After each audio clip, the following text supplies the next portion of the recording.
इस खबर पर और अपडेट हासिल करने का वक्त है। आप सभी दर्शकों को लिए चलते इजराइल के तेल अवीव। गौरव सामंत हमारे सहयोगी नजर आ रहे हैं। गौरव, ये युद्ध तो और खतरनाक होता चला जा रहा है। पहले अस्पताल, फिर अब चर्च, तमाम सिविलियंस की जान जा चुकी है। युद्ध कब रुकेगा, कैसे रुकेगा, नहीं मालूम।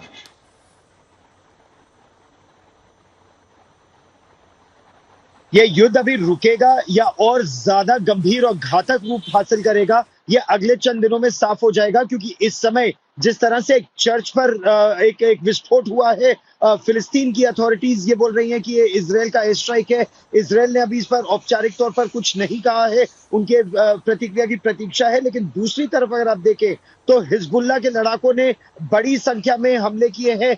उत्तरी सीमा पर यमन से रॉकेट और मिसाइलें दागी गई हैं, जिन्हें अमेरिका के युद्धपोत ने हवा में ही नष्ट कर दिया है।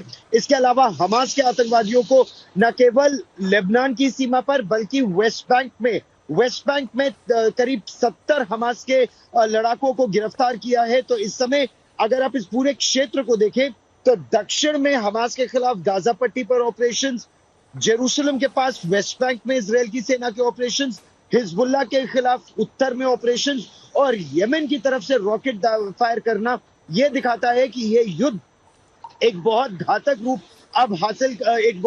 रूप अब ले रहा है। पहली बात। दूसरी बात, इजराइल के रक्षा मंत्री ने, इजराइल के वित्त मंत्री ने और प्रधानमंत्री ने, सभी ने जवानों से बात की। बातें इस तरह की कर रहे हैं कि अभी आपने गाजा को दूर से देखा है, बहुत जल्द आप गाजा को बहुत निकट से देखेंगे। महीना लगेगा या 2 महीना, हमास को खत्म किया जाएगा। यही नहीं, एक नई रूपरेखा तैयार की जा रही है गाजा पट्टी के लिए। गाजा पट्टी में अब के बाद हमास कभी शासन नहीं कर पाएगा, वहां पर किसी भी तरह के सैन्य रूप में नहीं रह पाएगा, आतंकवाद नहीं फैला पाएगा। और गाजा पट्टी और इजराइल के बीच बाकायदा एक नोमैन जोन क्रिएट किया जाएगा कि उस नोमैन जोन में कोई नहीं आ सके। अगर कोई आएगा तो उसको गोली मार दी जाएगी। तो इस तरह की रणनीति इस समय इजराइल, हिजबुल्लाह और अब यमन के विद्रोही भी आप बता रहे हैं कि हमला कर रहे हैं। बहरहाल बहुत शुक्रिया आपका इस तमाम जानकारी के लिए।